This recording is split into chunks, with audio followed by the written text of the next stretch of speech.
ನಾಲ್ಕಿನಿಗೆ ಹೋಗ್ಯಾಡ difference ಆಗ್ತದೆ. ಯಾರಾದರೂ ಅಧಿಕಾರಿ ಹೊರಗಡೆ ಹೋಗ್ಬೇಕಾದ ಸಮಯದಲ್ಲಿ ಅವರು ನೋಟಿಸ್ ಬೋರ್ಡ್ಗೆ ನಾವು ಈ ಕಡೆ ಹೋಗಿದ್ದೀವಿ ಅಂತ ಹೇಳಿ ಜನಗಳಿಗೆ ಅರ್ಥ ಹೋಗೋ ಹಾಗೆ ಹೇಳ್ಬೇಕು.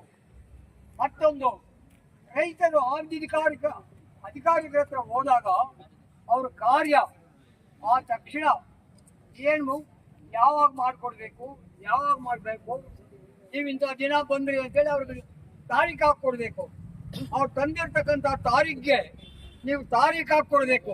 ಯಾಕೆ ಅಂದರೆ ನೀವು ಗ್ಯಾರಂಟಿ ಇಲ್ಲ, ನೀವು ಮಾಡ್ಕೊಡೋದಿಲ್ಲ, ನೀವೆಲ್ಲ ದಳ್ಳಾಳಿ ಕೆಲಸ ಮಾಡ್ತಾ ಇದ್ದೀರಾ.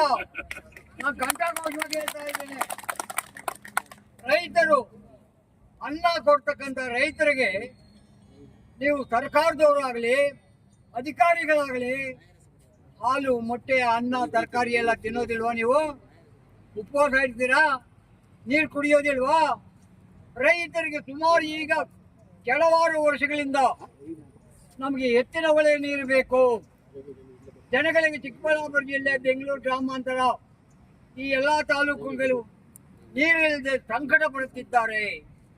ಅದಕ್ಕೆ ಸರ್ಕಾರದವರು ಕಿವಿ ಇದೆಯೋ ಕಣ್ಣಿದೆಯೋ ನನಗೆ ಗೊತ್ತಿಲ್ಲ. ಅಧಿಕಾರಿಗಳು ನೋಡಬೇಕು, ರಾಜಕಾರಣಿಗಳು ನೋಡಬೇಕು, ಯಾವ ಊರಿನಲ್ಲಿ ಯಾವ ಹಳ್ಳಿಯಲ್ಲಿ ಊರಿನ ಜನಕ್ಕೆ ಅನುಕೂಲ ಮಾಡ್ತಾ ಇದ್ದಾರೋ ಅಂತಕ್ಕಂಥದ್ದು ಅದಕ್ಕೆ ಸಂಬಂಧಪಟ್ಟ ಅಧಿಕಾರಿಗಳು ನೋಡಿ ಅದಕ್ಕೆ ಏನು ಬೇಕು ಏನು ಬೇಡ ಅಂತಕ್ಕಂಥದ್ದು ಒಂದು ಪರಿಹಾರ ಕೊಡಬೇಕು. ಅಧಿಕಾರಿಗಳಿಗೆ ಸಂಬಳ ಕೊಡ್ತಾರೆ, ಒಳ್ಳೆ ಬಿಲ್ಡಿಂಗ್ ಕೊಡ್ತಾರೆ, ಕೂತ್ಕೊಳ್ಳಕ್ಕೆ ಚೇರುಗಳು ಕೊಡ್ತಾರೆ. ರೈತ ಹೋಗಿ ಭೂಮಿಯಲ್ಲಿ ಇವತ್ತು ದಿವಸ ರಾಜ್ಯಾದ್ಯಂತ ಕುಲಾಂತರಿ ನಿರ್ಮೂಲ ಜನಾಂದೋಲನವನ್ನು ನಾವು ಹಮ್ಮಿಕೊಂಡಿದ್ದೀವಿ. ಅದರ ಒಂದು ಭಾಗವಾಗಿ ನಾವೂ ನಮ್ಮ ಜಿಲ್ಲೆಯಲ್ಲಿ ನಮ್ಮ ಜಿಲ್ಲಾಡಳಿತದ ಮುಂದೆ ಇವತ್ತು ದಿವಸ ನಮ್ಮ ಆಂದೋಲನವನ್ನು ಹಮ್ಮಿಕೊಂಡಿದ್ದೀವಿ. ನಮ್ಮ ಮನವಿಗಳ ಮುಖಾಂತರ ಇಡೀ ಪ್ರಧಾನಮಂತ್ರಿ ಆದಿಯಾಗಿ ಎಲ್ಲ ರಾಜ್ಯ ಸರ್ಕಾರಕ್ಕೂ ಮತ್ತು ಜಿಲ್ಲಾಧಿಕಾರಿಗಳಿಗೂ ಮತ್ತು ಕೃಷಿ ಸಚಿವರಿಗೂ ಸಹ ಮನವಿ ಪತ್ರವನ್ನು ಸಲ್ಲಿಸುವಂಥ ಕಾರ್ಯಕ್ರಮವನ್ನು ಹಮ್ಮಿಕೊಂಡಿದ್ದೀವಿ.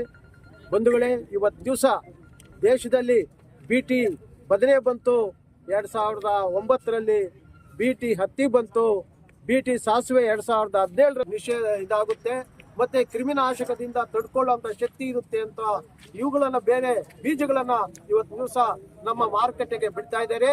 ಈ ಮಲ್ಟಿ ಇಂಟರ್ನ್ಯಾಷನಲ್ ಕಂಪನಿಯವರು ಇದನ್ನೇ ನಮ್ಮ ರಾಜ್ಯ ಸರ್ಕಾರ ಅದನ್ನ ಅಂತಾರಾಷ್ಟ್ರೀಯ ಮಟ್ಟದಲ್ಲಿ ಇವತ್ತು ದಿವಸ ನಾವು ಅದನ್ನು ಪ್ರತಿರೋಧಿಸಬೇಕಾಗಿದೆ. ಕಾರಣ ಇಷ್ಟೇ, ನಮ್ಮ ಭೂಮಿಯನ್ನ ಸುಸ್ಥಿರ ಸ್ಥಿತಿಯಲ್ಲಿ ಇಡಬೇಕಾಗಿದೆ. ನಮ್ಮ ಜೈವಿಕ ರಕ್ಷಣೆಯನ್ನ ನಾವು ಇವತ್ತು ದಿವಸ ನಾವು ಕಾಪಾಡಿಕೊಳ್ಬೇಕಾಗಿದೆ. ನಮ್ಮ ಆಹಾರ ಭದ್ರತೆಯನ್ನ ಕಾಪಾಡಿಕೊಳ್ಬೇಕಾಗಿದೆ. ನಮ್ಮ ಮಾರುಕಟ್ಟೆಯನ್ನ ಕಾಪಾಡಿಕೊಳ್ಬೇಕಾಗಿದೆ. ನಮ್ಮ ಸಾವಯವ ಕೃಷಿಯನ್ನ ಕಾಪಾಡಬೇಕಾಗಿದೆ. ಇವತ್ತು ದಿವಸ ನಮ್ಮ ಜನರು ನಾಗರಿಕರು ನಮಗೆ ಸಾವಯವ ಕೃಷಿಯಿಂದ ಬೆಳೆದಂತ ಆಹಾರವೇ ಬೇಕು. ನಮಗೆ ಈ ಒಂದು ಜೈವಿಕ ಇದರಿಂದ ಆಗ್ತಾ ಇರ್ತಕ್ಕಂಥ ಜೀನ್ ಮಾಡಿಫಿಕೇಶನ್ ಆಗಲಿ, GM ನಿಂದ ಆಗಿರ್ತಕ್ಕಂಥ ಜೀನ್ ಮುಟೇಷನ್ ಇಂದ ಆಗಿ ಬೆಳೆದಿರ್ತಕ್ಕಂಥ ಬೀಜಗಳಿಂದ ಅಲ್ಲ ಅಂತ ನಮ್ಮವರು ನಾಗರಿಕರು ಹೇಳ್ತಾ ಇದ್ದಾರೆ. ಆಮೇಲೆ ರುಚಿಯಲ್ಲೂ, ಶುಚಿಯಲ್ಲೂ, ಆಮೇಲೆ ಸತ್ವದಲ್ಲೂ ಏನಿದೆ ಅದ್ರ ಬೆಳೆದಿರ್ತಕ್ಕಂಥ ತರಕಾರಿ ಆಗಿರ್ಬೋದು, ರಾಗಿ ಆಗಿರ್ಬೋದು, ಸಾಸಿವೆ ಆಗಿರ್ಬೋದು, ಎಲ್ಲವೂ ಅದರ ಸತ್ವ ಭರಿತವಾಗಿರುತ್ತೆ. ಅಂತ ಸತ್ವ ಭರಿತವಾದಂತ ಆಹಾರವನ್ನ ನಾವು ತಿಂದ್ರೆ ನಮ್ಮ ಮಕ್ಕಳ ಬೆಳವಣಿಗೆ, ನಮ್ಮ ಮಕ್ಕಳ ಭೌತಿಕ ಚಿಂತನೆ, ಅವರ ಒಂದು ಶಕ್ತಿ, ಆಮೇಲೆ ಇಮ್ಯುನಿಟಿ ಏನಂತೀವಿ, ರೋಗ ನಿರೋಧಕ ಶಕ್ತಿ, ಅದು ಬೆಳೆಯುತ್ತೆ.